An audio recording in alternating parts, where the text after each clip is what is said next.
Hey there, folks. Welcome to our cozy nook of tales and adventures. Today, like every episode, we're unlocking the doors of imagination to explore new worlds, meet fascinating characters, and experience unique emotions. I promise to take you on an unforgettable journey through the power of words. So, get comfy, grab your favorite drink, snuggle into that perfect spot, and get ready to lose yourself in a new story. Leave the outside world behind for a while and dive with me into the depths of storytelling. If you enjoy our content and want to support the channel, consider hitting that subscribe button and giving the video a thumbs up. Now, without further ado, let's dive into today's story.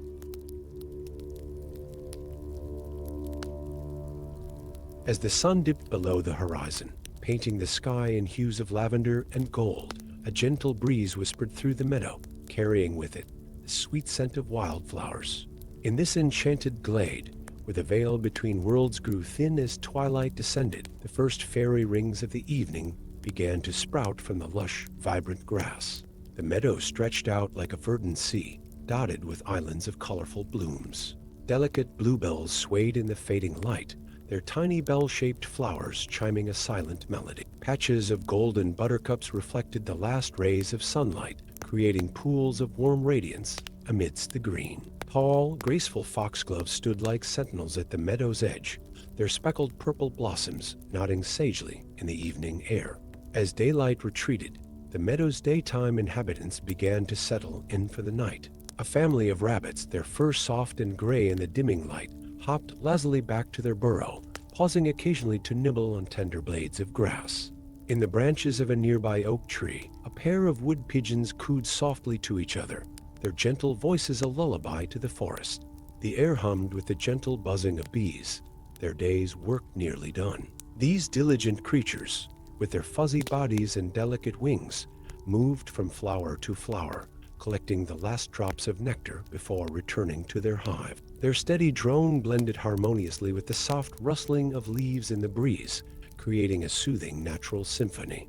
As the light continued to fade, the first stars began to twinkle in the deepening blue of the sky. These celestial beacons seemed to wink knowingly at the earth below, as if sharing a secret with the awakening night creatures. The moon, a perfect silver crescent, rose slowly above the tree line, casting a soft, pearlescent glow over the meadow. It was in this ethereal light that the fairy rings truly came to life. Sprouting from the earth in perfect circles, delicate mushrooms pushed their way through the grass. Their caps, ranging from pure white to warm brown, glistened with evening dew. Legend whispered that these magical circles were gateways to the fairy realm, portals through which the five folk could enter our world to dance and play under the cover of night. As if summoned by this thought, the air began to shimmer with an otherworldly presence. Tiny motes of light, no larger than fireflies, began to emerge from the surrounding woods. These luminous specks danced on the breeze, weaving intricate patterns in the air as they made their way towards the fairy rings. Drawing closer, these lights revealed themselves to be diminutive, winged beings, fairies, sprites, and other magical folk of the forest. Their bodies glowed with a soft, inner radiance, illuminating delicate features and gossamer wings that sparkled like spun sugar in the moonlight. The fairies alighted gracefully within the mushroom circles, their tiny feet barely bending the grass beneath them. As more of their kin arrived, the glade came alive with their soft, tinkling laughter and the gentle rustle of wings. The fairy folk moved with fluid grace, their movements as natural and beautiful as the swaying of flowers in the wind. From somewhere in the heart of the forest came the sound of distant, ethereal music. It started as a whisper, barely audible above the nighttime sounds of the meadow, but gradually grew stronger. The melody was unlike anything heard in the mortal realm, a harmonious blend of wind through reeds, babbling brooks, and birdsong, all woven together into a captivating tune. Responding to this enchanting music, the fairies began to dance. They twirled and leapt within their mushroom circles, their movements as light and airy as dandelion seeds on the wind. Some fairies joined hands, forming smaller circles within the larger rings, while others danced alone, lost in the joy of the moment. As the fairies danced, the very air around them seemed to come alive with magic. Tiny sparks of light, like minuscule shooting stars, trailed behind their movements, leaving ephemeral patterns of luminescence in the air. The dew-covered grass beneath their feet began to glow softly, each blade transformed into a delicate filament of light.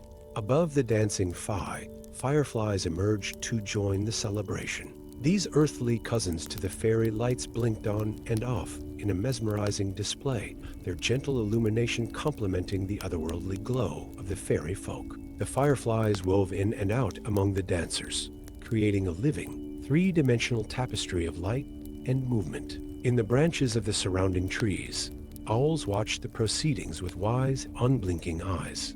Their soft hooting added a deep, resonant counterpoint to the higher notes of the fairy music. Occasionally, one would spread its wings and glide silently over the meadow, its passage marked only by a momentary dimming of the stars above. As the night deepened, more woodland creatures were drawn to the edge of the meadow, attracted by the magic and music. A young deer, its dappled coat blending with the shadows, stepped delicately to the meadow's edge. It stood motionless, dark eyes wide with wonder at the spectacle before it. Nearby, a fox paused in its nightly hunt, its rust-red fur turned silver in the moonlight, to watch the fairy revelry. The dance continued, ebbing and flowing like the tide. At times, the music swelled, and the fairies' movements became more energetic, their laughter ringing out across the glade. Then, the melody would soften, and the dance would become slow and dreamlike, each fairy swaying gently like a flower in a summer breeze. As they danced, the fairies began to weave spells of growth and renewal. Wherever their feet touched, flowers bloomed out of season-delicate snowdrops, bright daffodils, and sweet-scented roses, all mingled together in impossible harmony. Vines curled up from the earth, growing in fast forward, their leaves unfurling and flowers blossoming in a matter of moments. The mushrooms forming the fairy rings began to grow as well, their caps expanding and multiplying. New rings sprouted beside the old, creating an intricate pattern across the meadow floor. In the spaces between, clusters of glowing toadstools emerged, their caps shimmering with all the colors of the rainbow. Amidst this fantastical growth, butterflies emerged from chrysalises that had appeared moments before. These newborn insects, their wings still damp and folded, quickly dried in the warm, magical air. Soon, they too joined the dance, their delicate wings carrying them in swooping arcs above the twirling fairies. As the night wore on, a fine mist began to form, creeping in from the edges of the meadow. Rather than obscuring the magical scene, the mist seemed to enhance it, softening edges and diffusing the fairy lights into a dreamy haze. The mist brought with it the scent of damp earth and green, growing things, a reminder of the ancient, nurturing power of nature. Gradually, almost imperceptibly, the tempo of the music began to slow. The frenzied joy of the dance gave way to a more serene, contemplative mood. The fairies' movements became languorous, their circles widening as they swayed gently to the quieting melody. In ones and twos, the fairies began to take their leave. Some simply vanished, fading away like morning dew in sunlight. Others took to the air, their glowing forms drifting off into the mist-shrouded forest. A few lingered, alighting on flowers or mushroom caps, their lights slowly dimming as they settled in for rest. As the last of the fairy folk departed, the magical changes they had wrought began to fade. The out-of-season flowers closed their petals and sank back into the earth. The expanded mushroom rings shrank to their original size, leaving only a memory of their elaborate patterns in the flattened grass. The mist thickened, blanketing the meadow in a soft, opaque embrace. It muffled sounds and blurred outlines, returning the glade to its daytime appearance. Only the lingering scent of magic in the air and a few stubbornly glowing toadstools hinted at the night's wondrous events. As the first light of dawn began to tint the eastern sky, the meadow settled into a peaceful slumber. Dew collected on every blade of grass and petal, transforming the glade into a field of tiny, glistening jewels. A gentle breeze, cool with the promise of morning, whispered through the trees, carrying away the last echoes of fairy music.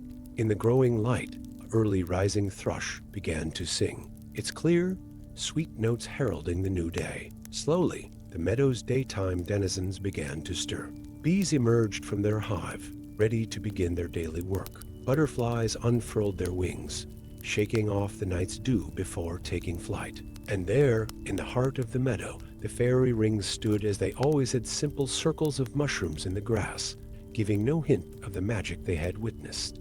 Only those with wonder in their hearts and dreams in their souls might guess at the enchanted revelry that graced this ordinary glade when twilight fell and the veil between worlds grew thin. Story 2. In the heart of Ireland, where the land itself whispers ancient tales, there lies a valley untouched by time. Here, the emerald hills roll gently into the distance, their slopes draped in a soft, ever-present mist that clings to the earth like a lover's embrace. It is a place where the old magic still lingers, where the boundary between our world and the realm of myth grows thin as twilight descends. As the golden light of day began to fade, painting the sky in hues of lavender and rose, a gentle breeze stirred the tall grass. The air was filled with the sweet scent of heather and wild mint, mingling with the earthy aroma of peat from the nearby bogs. In the distance, a lone blackbird's song echoed across the valley, its melody a haunting lullaby to bid farewell to the sun. At the heart of this enchanted vale stood an ancient hawthorn tree, its gnarled branches reaching towards the heavens like outstretched arms. Known as the fairy tree by locals, its trunk was thick with age, bark deeply furrowed, and adorned with patches of soft green moss. White blossoms adorned its boughs, their delicate petals a stark contrast to the tree's weathered form. As twilight deepened, the mist began to thicken, weaving its way through the grass and around the base of the hawthorn. It moved with an almost sentient quality, tendrils of vapor curling and unfurling in hypnotic patterns. The fading light caught in the mist, transforming it into a sea of liquid silver that lapped gently at the hillsides. From the surrounding woods came the soft rustling of leaves, accompanied by the occasional snap of a twig. These were the sounds of the forest settling in for the night, as diurnal creatures sought their nests and nocturnal ones began to stir. An owl's hoot resonated through the trees, low and melodious, adding to the symphony of the approaching night. As darkness fell, the stars began to emerge, twinkling like diamonds scattered across a velvet sky. The moon, a perfect crescent, rose slowly above the eastern horizon, casting a soft, pearlescent glow over the landscape. Its light seemed to make the mist glow from within, creating an ethereal atmosphere that blurred the line between reality and dream. Beneath the spreading branches of the hawthorn, the air began to shimmer with an otherworldly presence. Tiny motes of light, no larger than fireflies, danced on the breeze. These were not mere insects, but the first signs of the five folk awakening to the night. As the moonlight strengthened, more of these luminous beings emerged from the shadows, their delicate wings catching the silver light. The fairies moved with fluid grace, their feet barely touching the ground as they glided through the mist. Some alighted on the hawthorn's branches, their glow illuminating the white blossoms from within. Others wove intricate patterns in the air, leaving trails of sparkling light in their wake. Their presence brought a sense of wonder and magic to the already enchanted glade. From somewhere deep within the woods came the faint sound of music. It started as a whisper, barely audible above the gentle rustling of leaves, but gradually grew stronger. The melody was unlike anything heard in the mortal realm, a harmonious blend of wind through reeds, babbling brooks, and birdsong, all woven together into a captivating tune that seemed to resonate with the very soul of the land. As the fairy music filled the air, the mist began to move in rhythm with its ethereal notes. It swirled and eddied, forming shapes that were almost, but not quite, recognizable faces that appeared and disappeared in an instant, animals that bounded across the misty sea before dissolving back into vapor. The entire valley seemed to pulse with the beat of this otherworldly symphony. Near the base of the hawthorn, a small pool of water had collected, its surface as still and reflective as a mirror. In its depths, one might catch glimpses of another world, a realm of eternal twilight where the fae held court. Occasionally, ripples would disturb the surface, as if something was trying to cross between the worlds. As the night deepened, more of the valley's magical inhabitants began to reveal themselves.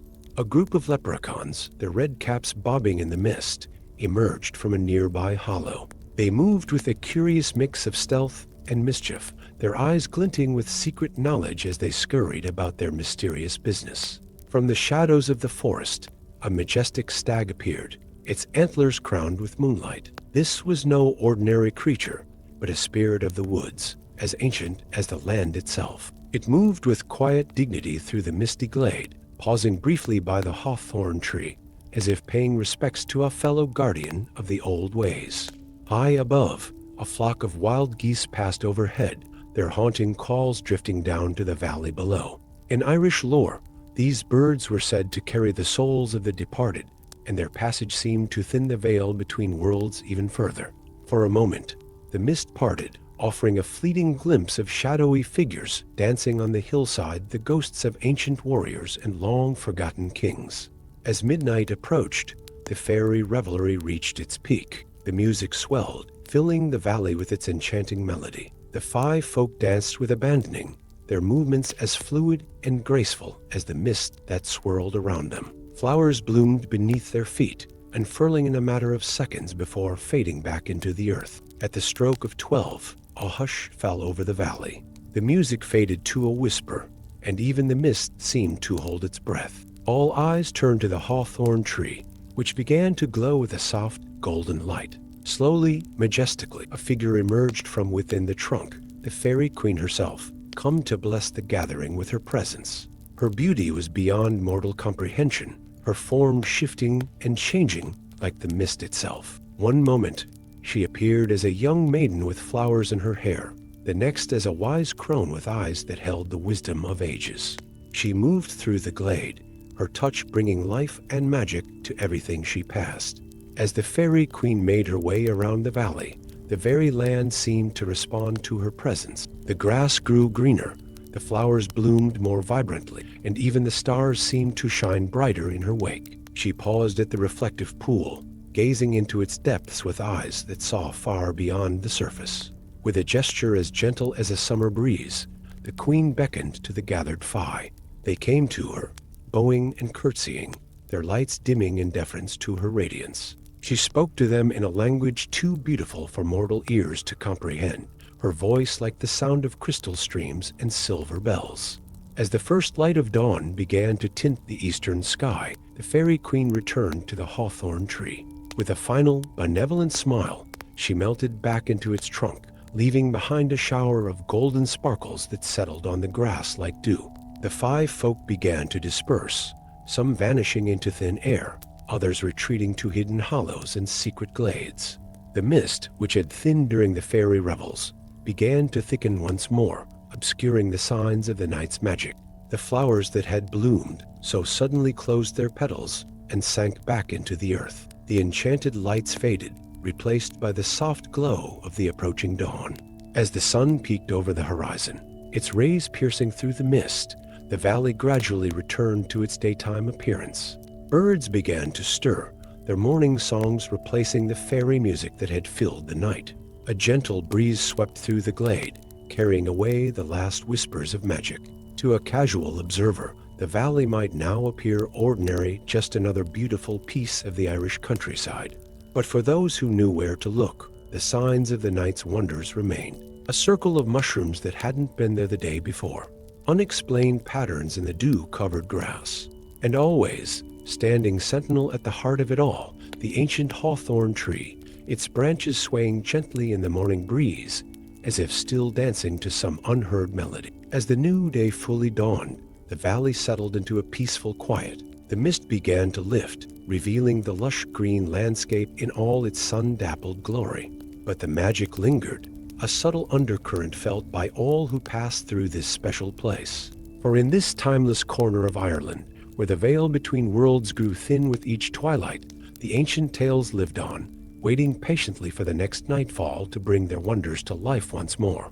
Story 3. In the heart of an ancient Irish forest, where time seemed to flow like honey, slow and sweet, there lay a hidden realm known only to those with eyes to see and hearts to believe. This was the domain of the Tuatha Dé Danann, the mystical folk of Irish legend, who had retreated from the world of mortals long ago. As the last rays of sunlight filtered through the canopy of emerald leaves, the forest began to stir with an otherworldly energy, signaling the awakening of this magical realm. The air was thick with the scent of wild roses and fresh earth, mingling with the subtle aroma of ancient magic that permeated every leaf and stone. A gentle breeze whispered through the trees, carrying with it the faint sound of distant, ethereal music. It was as if the forest itself was breathing, inhaling the last vestiges of day and exhaling the first whispers of night. As twilight deepened, the forest floor came alive with soft, twinkling lights. At first glance, they might have been mistaken for fireflies, but these luminous specks moved with purpose and intent. They wove between the trees, leaving trails of sparkling dust in their wake, like stars falling gently to earth. These were the fairy lights of the Tuatha De Danann, guiding the way to their hidden kingdom. Following the path of lights, the trees began to thin, revealing a moonlit clearing bathed in an otherworldly glow. At its center stood an ancient stone archway, its surface covered in intricate spirals and knots that seemed to move and shift in the flickering light. This was the threshold between the mortal world and the realm of the Tuatha De Danann.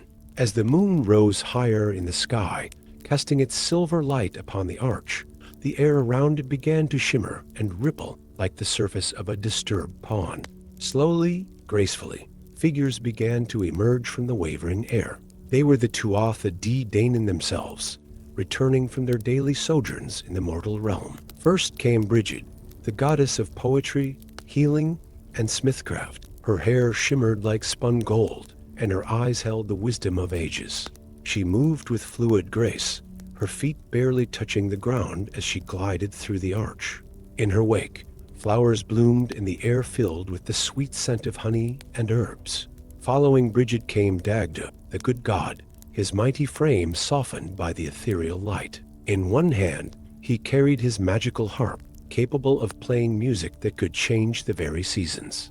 With the other, he gently stroked his long, flowing beard, a thoughtful expression on his face as he contemplated the day's events in the world of mortals. One by one, the Tuatha De Danann passed through the archway, each bringing with them a piece of their divine essence.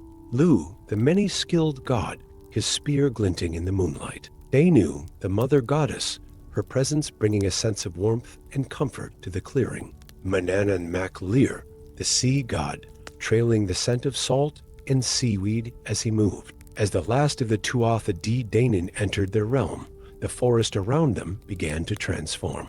The trees grew taller, their bark taking on a silvery sheen. Flowers of impossible colors bloomed in the undergrowth, their petals glowing softly in the darkness. The very air seemed to thicken with magic, making every breath feel like inhaling pure wonder. In the center of the clearing, a grand feast materialized.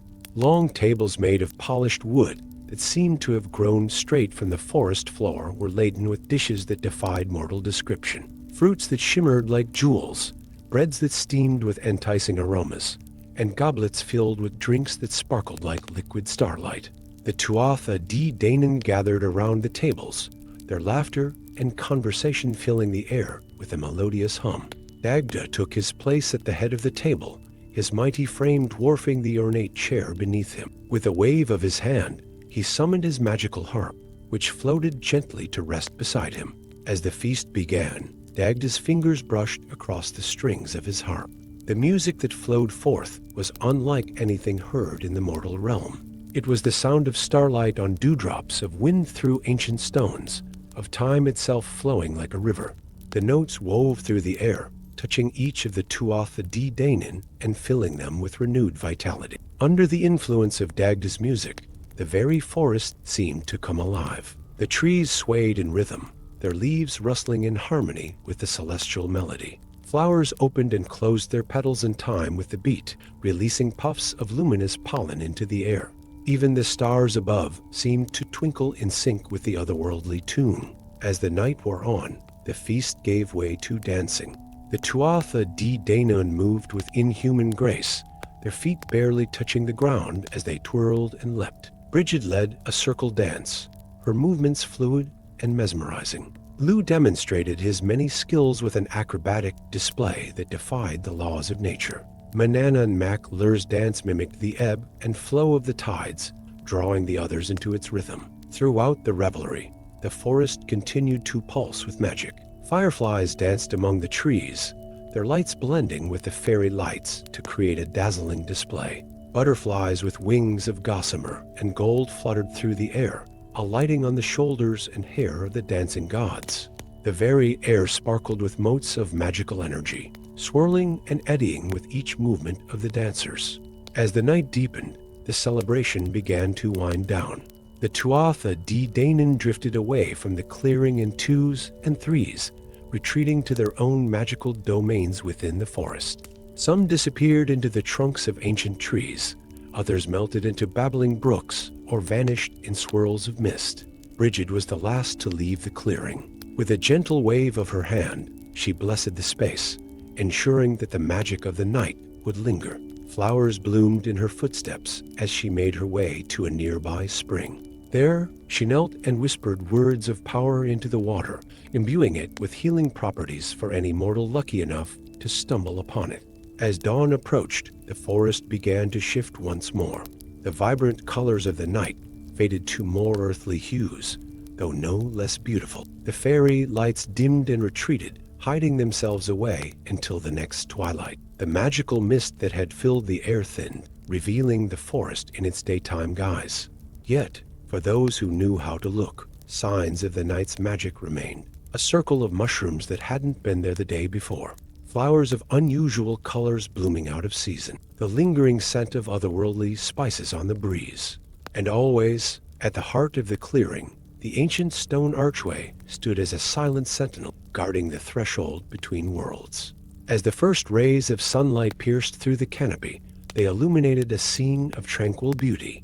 Dew glistened on every leaf and petal, transforming the forest into a glittering wonderland. Birds began their morning songs, their melodies carrying echoes of the celestial music that had filled the night. A gentle mist rose from the forest floor, carrying with it the last whispers of magic.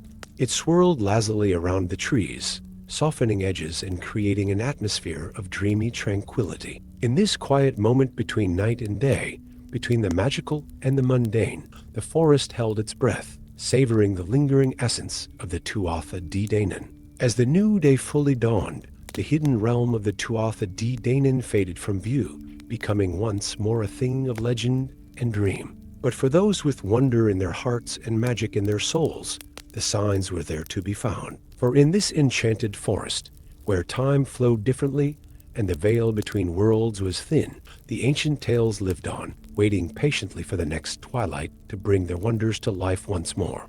And so, as the forest settled into its daytime rhythm, it held close the secrets of the night. The trees stood tall and silent, guardians of ancient mysteries.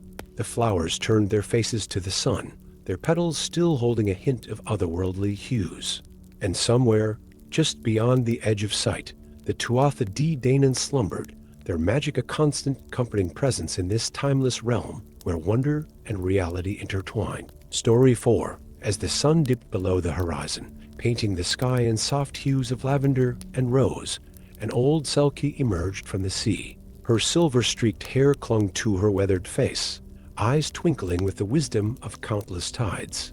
This was Moira, known to both land and sea as the keeper of stories, and tonight she had tales to share. Moira's grandchildren waited eagerly on the moonlit beach, their small forms silhouetted against the shimmering sand. The air was thick with the briny scent of seaweed and salt, mingling with the warm, comforting aroma of freshly baked soda bread wafting from a nearby cottage.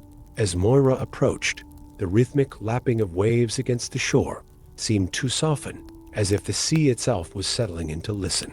"Oh, my little Selkies," Moira called out, her voice as melodious as the gentle tide. "Are ye ready for a tale from the depths?" The children gathered around their grandmother, nestling into the cool, silky sand. Grains glimmered like stardust between their toes, catching the soft light of the rising moon.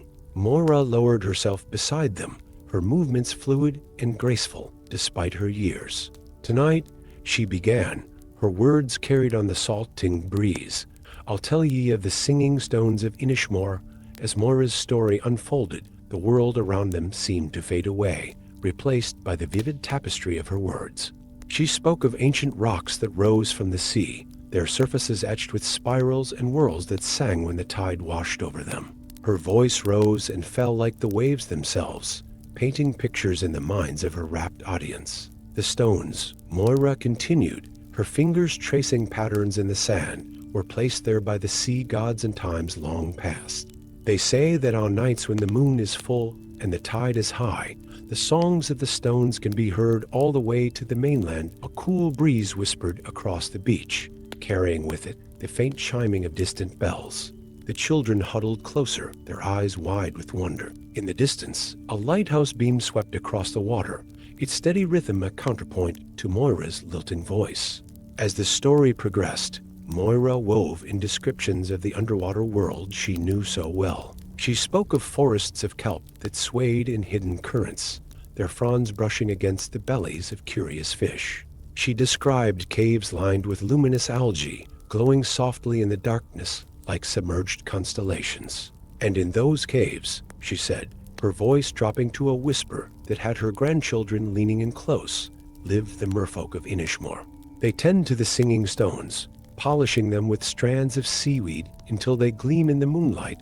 As Moira spoke, the gentle susurration of the waves seemed to take on a musical quality, as if the sea itself was providing accompaniment to her tale. A pod of dolphins passed by in the distance, their sleek forms briefly silhouetted against the moonlit water before disappearing beneath the surface with barely a ripple. The old Selkie paused in her storytelling, closing her eyes for a moment to listen to the night. The children waited patiently, their own senses sharpened by the magic of the tale. They could hear the soft rustling of marram grass behind them, the muted calls of seabirds settling in for the night, and the ever-present song of the sea. Moira's eyes opened, twinkling with mischief. "Did ye know," she said, leaning in conspiratorially, "that the merfolk of Inishmore have a special way of dancing?" The children shook their heads, enchanted by this new turn in the story.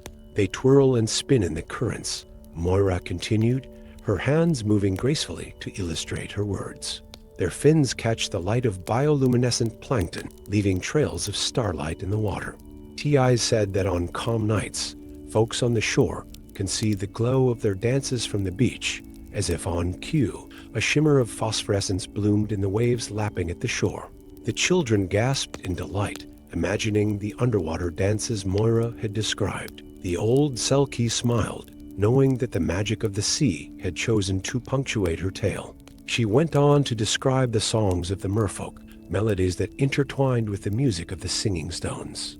Her voice took on a haunting quality as she hummed a few bars, the ethereal tune seeming to hang in the air long after she fell silent. "The songs of the merfolk," Moira explained, her eyes distant as if recalling a memory, "are said to have the power to calm storms and guide lost ships to safety. They sing of the deep places of the world, of ancient mysteries, and the endless cycle of the tides." As the night deepened, Moira's story gently wound its way to a close. She spoke of the friendship between the Selkies and the merfolk, of shared feasts and hidden coves and exchanges of songs and stories. The children listened, their eyelids growing heavy, but fighting sleep to hear every last word. "And so," Moira said softly, "when ye hear music on the wind or see lights dancing beneath the waves, know that the merfolk of Inishmore are near, tending to their singing stones and sharing their songs with all who have the hearts to listen." As the tale ended, a peaceful silence fell over the little group. The moon had risen high in the sky, casting a silvery path across the water. The lighthouse beam continued its steady sweep, a reassuring presence in the night. Moira looked at her grandchildren, noting their drooping eyelids and contented smiles. "I think," she said gently, "it's time for little Selkies to be heading home." With murmurs of agreement, the children rose, brushing sand from their clothes. As they made their way up the beach towards the warm lights of home, Moira's voice rose once more in song. It was an old lullaby, one that had been sung on these shores for generations uncounted. The melody twined with the sound of the waves and the whisper of the wind, creating a cocoon of tranquility around the small family. Even the sea seemed to quiet, its waves gentling as if reluctant to interrupt the song. As they reached the path leading away from the beach, Moira's song faded to a gentle hum. The children's steps slowed, their bodies swaying slightly with the remnants of the lullaby's rhythm. "Off to bed with ye now," Moira said softly, giving each child a tender embrace. Dream of singing stones and merfolk dances, and remember that the magic of the sea is always with ye." The children nodded sleepily, offering whispered good nights before trudging up the path towards home. Moira watched them go, her heart full of love and the timeless wisdom of the sea. As the cottage door closed behind the last of her grandchildren, Moira turned back to face the ocean. The moon hung low over the water now, its reflection rippling with each gentle wave. In the distance, she thought she could hear the faint chiming of the singing stones, carried to her on a breath of wind. With a smile, the old Selkie made her way back down to the water's edge. As the cool waves lapped at her feet, she began to sing again, her voice joining the eternal song of the sea. And as she sang, somewhere beneath the waves, the merfolk of Inishmore danced, their movements painting trails of light in the dark waters. The night deepened, wrapped in a blanket of stories and songs, as the tides continued their endless dance and the stars wheeled overhead. And on the shore, watched over by moon and sea, all was peaceful. Story 5. In the heart of an ancient Irish forest, where time seemed to flow like honey, and the very air sparkled with magic, there lay a hidden glade known only to the Five Folk. It was here, in this secret bower, that the fairy poet Ailish crafted her verses, weaving words as delicate and beautiful as gossamer wings. As the first light of dawn filtered through the emerald canopy, Ailish stirred from her slumber in the hollow of an old oak tree. She emerged, no taller than a child's hand, her wings shimmering with dew and starlight. The glen welcomed her with a soft chorus of bird song and the gentle rustling of leaves. Ailish's bare feet touched the moss-covered ground, cool and plush beneath her toes. She stretched, her gossamer wings unfurling like petals in the morning light. The air was rich with the scent of wild garlic and sweet woodruff, a fragrant reminder of the recent spring. With graceful steps, Ailish made her way to her favorite spot in the glen of flat stone beside a babbling brook. The stone was worn smooth by centuries of water and weather, its surface dappled with patches of soft lichen in shades of sage and silver.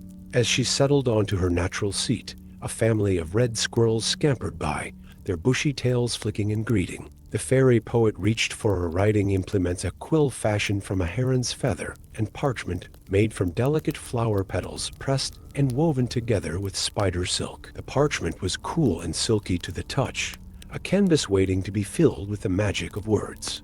As Ailish pondered her first verse of the day, she let her senses drink in the beauty of the glen. Sunlight dappled through the leaves overhead, creating ever-shifting patterns on the forest floor. Ferns unfurled their fronds in slow, hypnotic movements, reaching towards the patches of sunlight. In the distance, a woodpecker's rhythmic tapping provided a soothing backbeat to the forest's melody. Inspiration struck, and Ailish's quill began to glide across the petaled parchment. Her words flowed like the nearby stream, sometimes rushing with excitement, other times meandering gently through memories and dreams. As she wrote, the very air around her seemed to shimmer, responding to the magic in her verses. Emerald leaves whisper secrets, sunbeams dance on dewy grass. In this glen of ancient wonder, time stands still as moments pass. As the fairy poet worked, the glen came alive with the day's activities. A family of hedgehogs emerged from their nest, snuffling quietly through the underbrush in search of breakfast.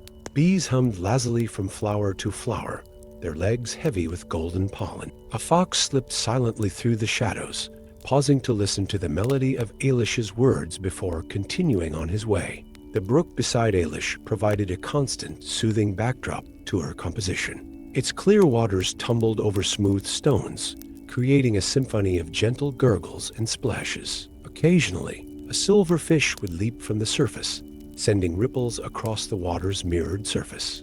As the morning progressed, other inhabitants of the glen began to stir. A group of wood sprites emerged from their home in a hollow log, their laughter like the tinkling of tiny bells. They danced among the wildflowers, their movements as light and graceful as falling leaves. Ailish paused in her writing to watch them, a smile playing on her lips. The sprites' joy was infectious, and she found herself humming a tune to accompany their dance. Her quill began to move again, capturing the scene in delicate verses. Sprites dance on petals fair, their laughter light as air, in circles round they spin, joy without, joy within. The day wore on, the sun climbing higher in the sky. Shafts of golden light pierced the canopy, illuminating motes of dust that danced in the air like tiny stars. The warmth brought out the rich scents of the forest loamy earth, fragrant herbs, and the sweet perfume of wildflowers. As midday approached, Ailish took a break from her writing. She fluttered down to the brook, cupping her hands to drink the cool, crystal-clear water. Nearby, a family of otters played, their sleek bodies sliding effortlessly through the stream. Their joyful squeaks and splashes brought a new verse to Ailish's mind, which she quickly jotted down upon returning to her stone seat. The afternoon brought a gentle shift to the glen. The light took on a softer, more golden quality, and long shadows began to stretch across the forest floor. A gentle breeze rustled through the trees, carrying with it the distant sound of a shepherd's pipes from the human world beyond the forest's edge. Ailish's quill never ceased its dance across the parchment. She wrote of the changing light, the music on the wind, and the timeless magic of the glen. Her words painted pictures more vivid than any human artist could capture, infused with the very essence of the Fae realm. As the day began to wane, the glen prepared for the transition to night. Fireflies emerged, their soft lights blinking on and off like earthbound stars.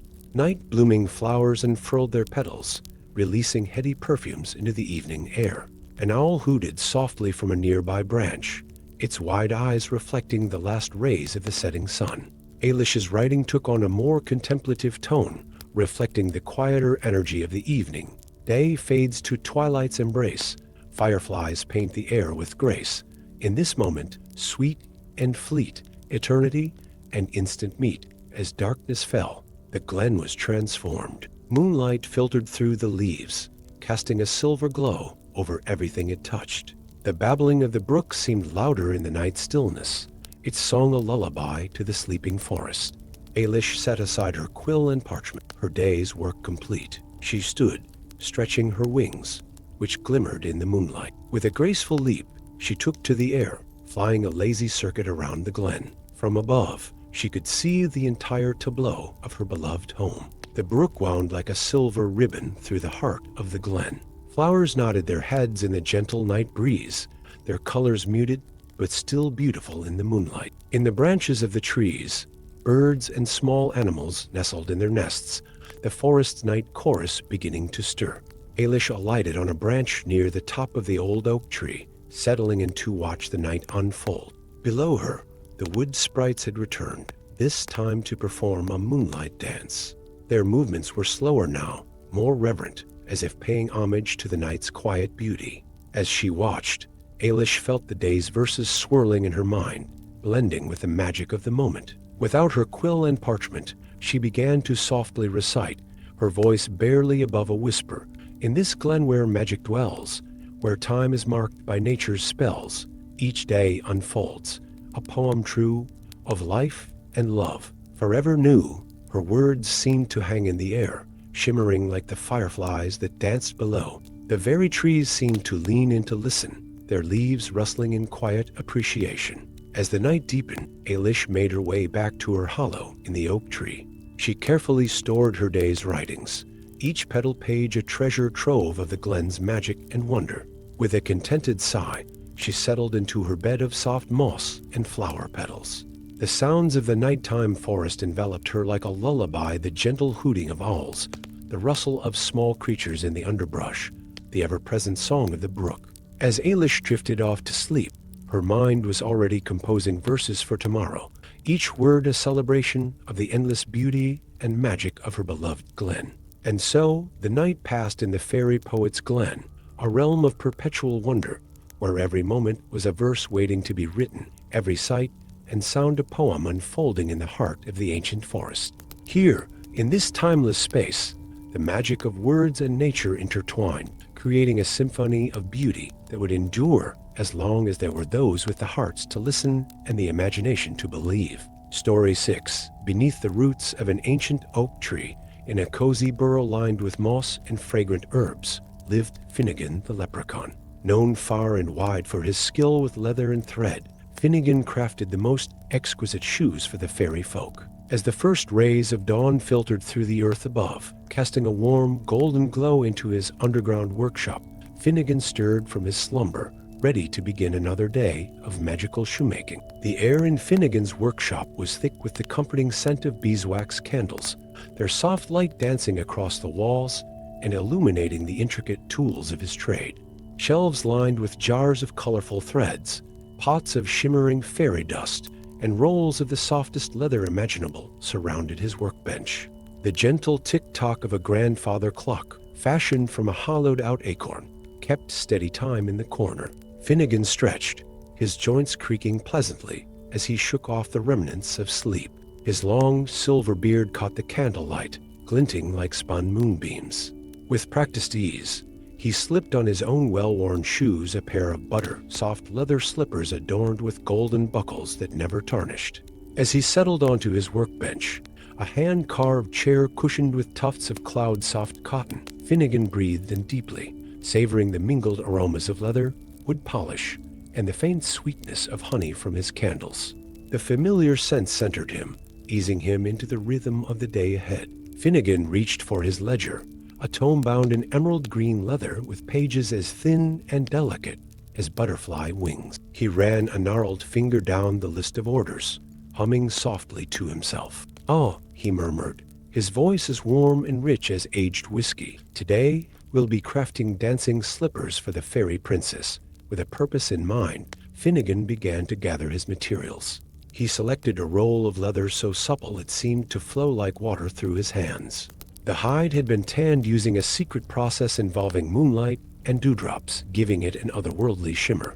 Next came spools of thread in various hues: silver, like starlight, gold like sunbeams, and a blue as deep and mysterious as twilight. As Finnegan worked, the steady rhythm of his movements filled the workshop with a soothing melody. The soft tap-tap of his tiny hammer intertwined with the whisper of thread being pulled through leather and the gentle scrape of his awl as he punched perfect, miniature holes for stitching. Outside his burrow, the forest was coming to life. Birdsong filtered down through layers of earth, a sweet counterpoint to Finnegan's industrious sounds. Occasionally, the pitter-patter of small animal feet could be heard scurrying overhead, and once in a while, a muffled thump announced the fall of an acorn or pinecone. As the morning wore on, Finnegan's skilled hands brought the fairy princess's slippers to life. He shaped the leather with loving care, his fingers moving in an intricate dance as he stitched and wove. With each pass of his needle, he whispered blessings into the shoes for light steps, joyful dances, and adventures that always led safely home. The soles he crafted from leather cured in starlight to ensure the wearer's feet would never tire. The uppers he adorned with delicate patterns of leaves and flowers, using threads that seemed to capture the very essence of nature itself. As a final touch, he sprinkled each shoe with a pinch of fairy dust, causing them to sparkle and shimmer in even the dimmest light. As midday approached, signaled by the warm, golden quality of light seeping into his burrow, Finnegan paused in his work. He stood, stretching his back, and made his way to a small alcove where he kept his meals. From a cool earthen cupboard, he retrieved a chunk of creamy cheese, a loaf of bread still warm from the baker brownie's oven, and a small pot of honey gathered from the whisper bees that lived in the heart of the forest. Finnegan savored his simple lunch, each bite a reminder of the interconnected community of magical beings that called the forest home. As he ate, he listened to the muted sounds of the world above, the rustle of leaves in a gentle breeze, the distant gurgle of a stream, the melodious song of a thrush. Refreshed and renewed, Finnegan returned to his workbench. The afternoon passed in a peaceful blur of productivity. His nimble fingers never seemed to tire as he worked, adding delicate buckles of spun moonlight and lining the slippers with gossamer soft silk from fairy-raised caterpillars. As he worked, Finnegan hummed old tunes, lullabies, and folk songs passed down through generations of leprechauns. His rich, melodious voice blended with the ambient sounds of his workshop, creating a tapestry of sound as intricate and beautiful as the shoes he crafted. The light in the burrow began to shift, taking on the warm, golden hues of late afternoon. Finnegan knew that soon the fairy folk would begin their evening revelries. He smiled to himself, imagining the joy on the princess's face when she received her new dancing slippers. With a few final stitches and a last sprinkling of fairy dust, the slippers were complete. Finnegan held them up to the light, turning them this way and that to admire his handiwork. The shoes seemed to come alive in his hands, eager to dance and twirl on the feet of their new owner. Carefully, he placed the slippers in a box lined with soft moss and tied with a ribbon made from woven moonbeams. As he did so, he whispered one final blessing. "May these shoes carry you on wonderful adventures and always bring you safely home." With the day's work complete, Finnegan began to tidy his workshop. He carefully rolled up scraps of leather, wound loose threads back onto their spools, and wiped down his tools with a soft cloth scented with lavender and rosemary. Each item was returned to its proper place, ready for the next day's crafting. As evening settled over the forest, a change came over Finnegan's burrow. The light from his beeswax candles seemed to grow softer, more golden, filling the space with a warm, drowsy glow. The scents of leather and wood took on a deeper, richer quality, mingling with the earthy aroma of the surrounding soil. Finnegan settled into his favorite armchair, a cozy affair stuffed with dandelion down and covered in moss-green velvet. From a nearby shelf, he selected a book of fairy tales, its pages edged in gold and illustrated with paintings so vivid they seemed to move in the flickering candlelight. As he read, the sounds of the evening forest seeped into his burrow. The low hoot of an owl, the chirping of crickets, and the soft rustle of nocturnal creatures going about their business created a soothing nighttime symphony.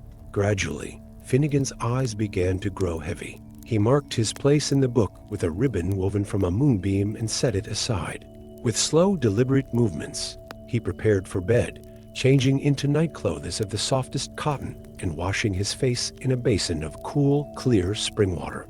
As he settled into his bed, a nest-like structure filled with fragrant herbs and downy feathers, Finnegan reflected on the day. He thought of the princess's slippers, imagining the joy and adventures they would bring. He thought of the forest above, now quiet in the embrace of night, and of all the magical beings resting in their homes.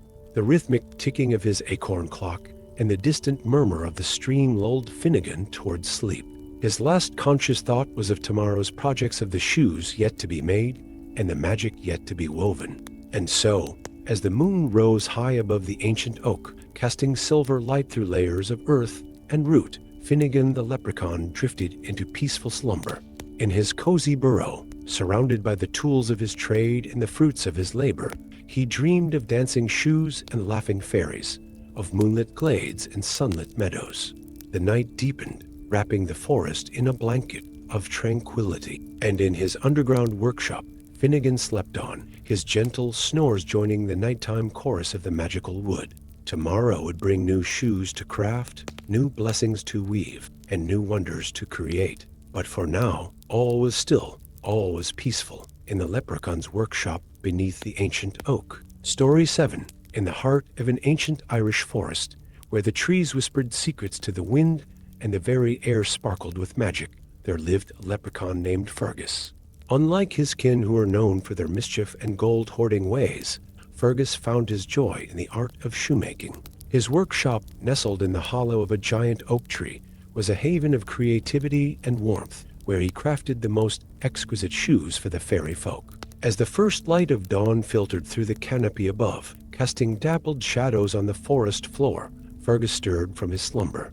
The cozy nook where he slept was lined with soft moss and fragrant herbs, their soothing scents lingering in the air. He stretched, his diminutive frame barely reaching the height of a human's hand, and his emerald green eyes twinkled with anticipation for the day ahead. Fergus's workshop was a wonder to behold. Shelves lined the curved walls of the oak's interior, each one filled with an array of tools, materials, and finished shoes that seemed to glow with an inner light. Tiny windows, cut into the bark and covered with translucent leaves, allowed soft, golden sunlight to spill into the space, illuminating motes of dust that danced in the air like fairy lights.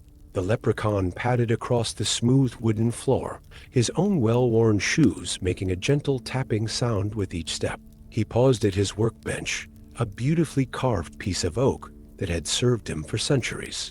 The surface was polished to a high sheen from years of use, and it bore the marks of countless projects, each nick and scratch a memory of a shoe crafted with love and care. Fergus lit a cluster of beeswax candles, their warm glow adding to the ambient light and filling the air with the sweet scent of honey. The flames flickered gently, casting dancing shadows on the walls and imbuing the workshop with a magical atmosphere. As he settled onto his stool, cushioned with a pillow stuffed with thistledown, Fergus reached for his ledger.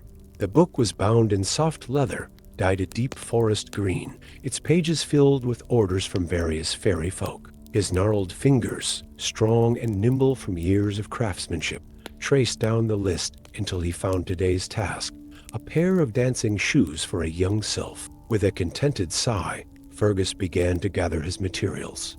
From a shelf nearby, he selected a roll of leather so supple it seemed to flow like water through his hands.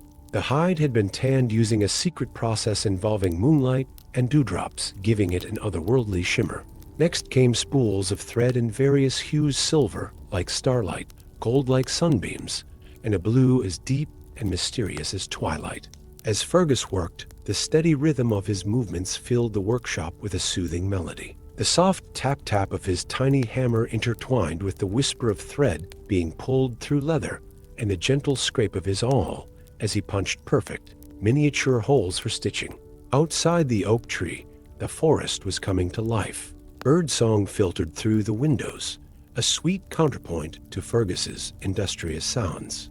Occasionally, the pitter-patter of small animal feet could be heard scurrying across the oak's branches, and once in a while, a muffled thump announced the fall of an acorn or pinecone. As the morning wore on, Fergus's skilled hands brought the sylph's dancing shoes to life. He shaped the leather with loving care, his fingers moving in an intricate dance as he stitched and wove. With each pass of his needle, he whispered blessings into the shoes for light steps, joyful dances, and flights that would always lead safely home. The soles he crafted from leather cured in starlight to ensure the wearer's feet would never tire. The uppers he adorned with delicate patterns of leaves and flowers, using threads that seemed to capture the very essence of nature itself. As a final touch, he sprinkled each shoe with a pinch of fairy dust, causing them to sparkle and shimmer in even the dimmest light. As midday approached, signaled by the warm, golden quality of light seeping through the leaf windows, Fergus paused in his work. He stood, stretching his back, and made his way to a small alcove where he kept his meals. From a cool earthen cupboard, he retrieved a chunk of creamy cheese, a loaf of bread still warm from the baker brownie's oven, and a small pot of honey gathered from the whisper bees that lived in the heart of the forest. Fergus savored his simple lunch, each bite a reminder of the interconnected community of magical beings that called the forest home. As he ate, he listened to the muted sounds of the world outside, the rustle of leaves in a gentle breeze, the distant gurgle of a stream, the melodious song of a thrush. Refreshed and renewed, Fergus returned to his workbench. The afternoon passed in a peaceful blur of productivity. His nimble fingers never seemed to tire as he worked, adding delicate buckles of spun moonlight and lining the shoes with gossamer soft silk from fairy-raised caterpillars. As he worked, Fergus hummed old tunes, lullabies, and folk songs passed down through generations of leprechauns. His rich, melodious voice blended with the ambient sounds of his workshop, creating a tapestry of sound as intricate and beautiful as the shoes he crafted. The light in the workshop began to shift, taking on the warm, golden hues of late afternoon. Fergus knew that soon the fairy folk would begin their evening revelries. He smiled to himself, imagining the joy on the young sylph's face when she received her new dancing shoes. With a few final stitches and a last sprinkling of fairy dust, the shoes were complete. Fergus held them up to the light, turning them this way and that to admire his handiwork. The shoes seemed to come alive in his hands, eager to dance and twirl on the feet of their new owner. Carefully, he placed the shoes in a box lined with soft moss and tied with a ribbon made from woven moonbeams. As he did so, he whispered one final blessing. May these shoes carry you on wonderful adventures and always bring you safely home. With the day's work complete, Fergus began to tidy his workshop. He carefully rolled up scraps of leather, wound loose threads back onto their spools, and wiped down his tools with a soft cloth scented with lavender and rosemary. Each item was returned to its proper place, ready for the next day's crafting. As evening settled over the forest, a change came over Fergus's workshop. The light from his beeswax candles seemed to grow softer, more golden, filling the space with a warm, drowsy glow. The scents of leather and wood took on a deeper, richer quality, mingling with the earthy aroma of the oak tree that housed him. Fergus settled into his favorite armchair, a cozy affair stuffed with dandelion down and covered in moss-green velvet. From a nearby shelf, he selected a book of fairy tales, its pages edged in gold and illustrated with paintings so vivid they seemed to move in the flickering candlelight. As he read, the sounds of the evening forest seeped into his workshop. The low hoot of an owl, the chirping of crickets, and the soft rustle of nocturnal creatures going about their business created a soothing nighttime symphony. Gradually, Fergus's eyes began to grow heavy. He marked his place in the book with a ribbon woven from a moonbeam and set it aside. With slow, deliberate movements, he prepared for bed, changing into nightclothes of the softest cotton and washing his face in a basin of cool, clear spring water. As he settled into his bed, a nest-like structure filled with fragrant herbs and downy feathers, Fergus reflected on the day. He thought of the sylphs' dancing shoes, imagining the joy and adventures they would bring. He thought of the forest outside, now quiet in the embrace of night, and of all the magical beings resting in their homes. The rhythmic ticking of his acorn clock and the distant murmur of the stream lulled Fergus towards sleep. His last conscious thought was of tomorrow's projects, of the shoes yet to be made and the magic yet to be woven. And so, as the moon rose high above the ancient oak, casting silver light through the leaf windows, Fergus the leprechaun drifted into peaceful slumber.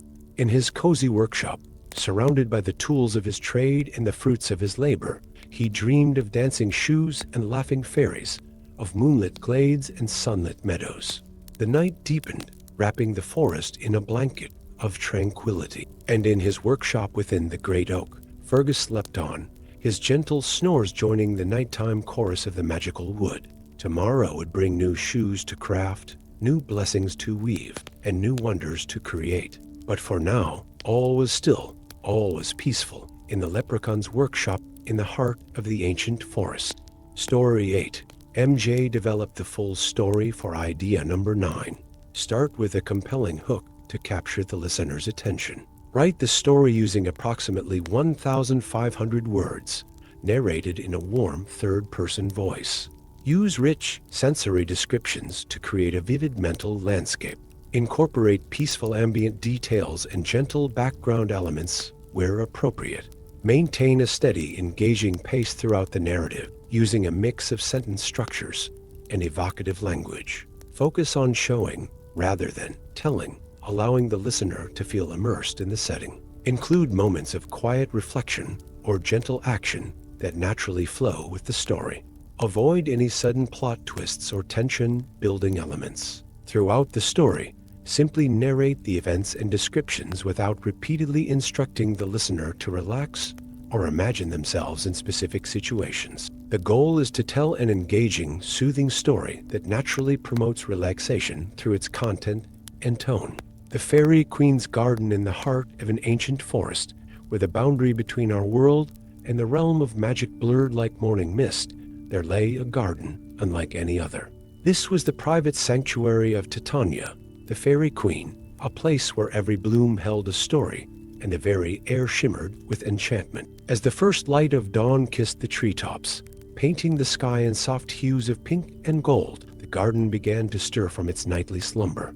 Titania herself emerged from her bower, a structure woven from living willow branches and adorned with thousands of tiny, glowing flowers.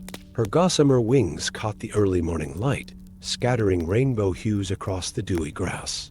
With each step, the earth beneath her bare feet seemed to awaken, blades of grass reaching up to caress her toes and flowers turning their faces to greet her.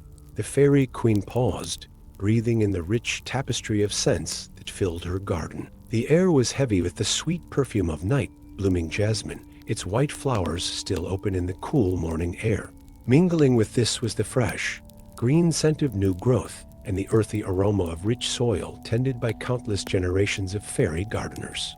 As Titania began her morning walk, the garden came to life around her. Gossamer winged attendants fluttered from flower to flower, their delicate forms no larger than a human's thumb. They tended to each bloom with loving care, using dewdrops to water the plants and whispered songs to encourage growth. The soft beating of their wings created a gentle breeze, causing the flowers to sway in a hypnotic dance.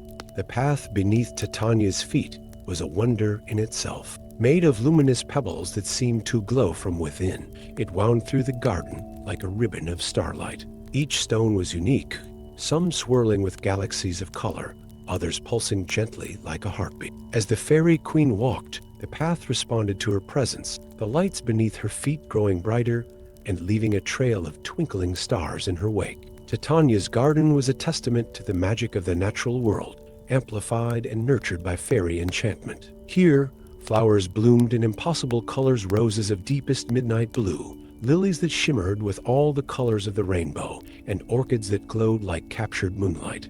Each plant had been cultivated with care, imbued with magic that allowed it to change and adapt to the whims of the garden. As the fairy queen continued her walk, she came upon a clearing where a group of younger fairies were engaged in their morning dance.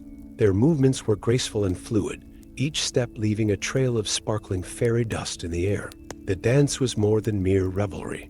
It was a ritual that helped maintain the magic of the garden, weaving spells of growth and vitality into the very fabric of the earth. Titania paused to watch, a smile playing on her lips.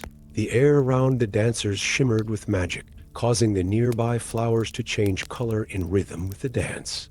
Bluebells shifted to soft pink, then to lavender, before returning to their original hue. The grass beneath their feet sprouted tiny, star-shaped flowers that opened and closed in time with the music only the fairies could hear.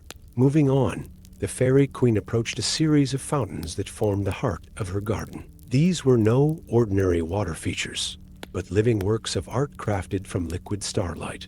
The starlight flowed and danced, forming intricate patterns and shapes before cascading into pools lined with mother of pearl. The gentle sound of the falling starlight filled the air, a soothing melody that seemed to speak of distant cosmic wonders. Around the fountains, fairy attendants worked diligently, using delicate silver watering cans to collect the starlight and distribute it to the surrounding plants. This celestial water was the secret to the garden's eternal bloom, infusing each plant with a spark of magic that allowed it to thrive in any season. As the morning progressed, the garden continued to reveal its wonders. In one corner, a patch of sunflowers turned their faces not to the sky, but to a miniature sun that hovered just above the ground, tended by a group of fire sprites. The tiny sun pulsed with warm, golden light, providing heat and energy to plants that would normally wither in the cool shade of the forest. Nearby, a field of oversized dandelions swayed in a breeze that seemed to come from nowhere. As Titania watched, several of the seed heads burst open, releasing puffs of glowing seeds that drifted lazily through the air. Each seed carried a wish made by a fairy, destined to take root and grow into a new plant that would embody that wish. The fairy queen's path led her to a secluded glade where the most magical plants in her garden grew. Here, flowers whispered secrets to those who knew how to listen, their petals inscribed with ancient fairy lore. Mushrooms grew in perfect circles, creating fairy rings that served as gateways to other parts of the realm. And in the center of it all stood a tree, unlike any other, the wisdom tree, its branches heavy with fruit that, when eaten, granted visions of past, present, and future. Titania rested her hand on the wisdom tree's trunk, feeling the slow, steady pulse of magic that flowed through it. The tree's leaves rustled in response, seeming to whisper words of greeting to its queen. A single perfectly ripe fruit detached from a branch and floated gently down, coming to rest in Titania's outstretched palm. She smiled, knowing that the tree had offered her a glimpse of something important. As the fairy queen continued her journey through the garden, she came upon a field of flowers that changed color with each passing breeze. The effect was mesmerizing, waves of color rippling across the field like the surface of a magical sea. Blue melted into purple, then shifted to red, orange, and yellow before cycling back again. Fairy children played among these blooms, their laughter ringing out like tiny silver bells as they chased the changing colors. Near the edge of the garden, where the carefully tended grounds gave way to wild forest, Titania paused to observe a group of her subjects engaged in the delicate art of spider silk weaving. Using strands collected from friendly giant spiders, the fairies spun gossamer threads infused with moonlight. These ethereal fabrics would later be used to craft wings for newborn fairies, or woven into dream catchers that would guard the sleep of both fairy and human children. As midday approached, the light in the garden shifted, taking on a warm, golden quality. Titania made her way to a central clearing where a grand table had been set for the daily feast. The table itself was a marvel, crafted from a single giant mushroom cap and inlaid with precious gems that caught and reflected the light. Seats made from flower petals and cushioned with thistledown surrounded the table, each one perfectly sized for a fairy guest. The feast was a celebration of the garden's bounty. Plates of honeysuckle nectar, bowls of dewdrop soup, and platters piled high with tiny, perfectly formed fruits and vegetables covered the table. Fairy attendants flitted about, their wings ablur as they served their queen and her court. The air was filled with the gentle murmur of conversation and the occasional tinkling laugh. As the day began to wane, Titania retreated to her favorite spot in the garden, a quiet nook beside a still pond. Here, water lilies floated on the surface, their petals folding and unfolding in a hypnotic rhythm. Fireflies began to emerge as the light faded, their soft glow reflecting off the water's surface and creating a magical interplay of light and shadow. The fairy queen settled onto a seat made from a curved flower petal, its softness conforming perfectly to her form. She closed her eyes, letting the peace of her garden wash over her. The gentle lapping of water against the shore, the soft buzzing of bees returning to their hives, and the distant, melodious songs of night birds created a soothing symphony. As twilight deepened into night, the garden transformed once again. Flowers that had closed for the day were replaced by night-blooming varieties that unfurled their petals to greet the rising moon. The paths began to glow more brightly, providing gentle illumination for nocturnal fairy activities. Stars seemed to descend from the sky, coming to rest on leaves and petals like living ornaments. Titania opened her eyes, taking in the beauty of her garden by night. Tomorrow would bring new growth, new magic, and new wonders to tend. But for now, in this perfect moment between day and night, the Fairy Queen's garden was a realm of peace, beauty, and endless enchantment, a living testament to the magic that exists in every leaf, petal, and blade of grass, waiting only for those with the eyes to see and the heart to believe.